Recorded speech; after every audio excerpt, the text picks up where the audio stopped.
या संस्कृतीच्या विरुद्ध देखील आपल्याला खरं म्हटलं तर लढलं पाहिजे आणि विशेषतः मराठा समाजातल्या गरीब बांधवांना माझं हे आवाहन आहे की ही सरंजामी संस्कृती, हे जे विषमतेचं उच्च नीचतेच्या आपल्या डोक्यामध्ये असलेलं जे खूळ आहे ते तुम्ही टाकून दिलं पाहिजे आणि समाजामध्ये सलोखा आणि समता नांदण्यासाठी तुम्ही देखील समोर आलं पाहिजे। सर्व प्रकारचा हा विषय घेऊन विचार घेऊन आपण आज महाराष्ट्राच्या गावागावामध्ये गेलेलो आहोत। या ठिकाणी जे तणाव निर्माण झालेले होते ते नष्ट करण्याचं उद्दिष्ट ठेवून आपण या ठिकाणी गेलेलो आहोत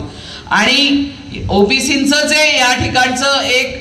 दुःख होतं त्या दुःखावरती फुंकर आपण घालत आहोत आणि हा या ठिकाणचा जो ओबीसी आहे त्याला संघटित करून त्याला राजकीय दृष्ट्या जागृत करून स्वतःच्या हक्कासाठी एक लढाई लढण्यासाठी त्याला सज्ज करत आहोत आपण या ठिकाणी। आणि म्हणून या ओबीसींच्या एकजुटीचा विषय म्हणून आपण 7 तारखेला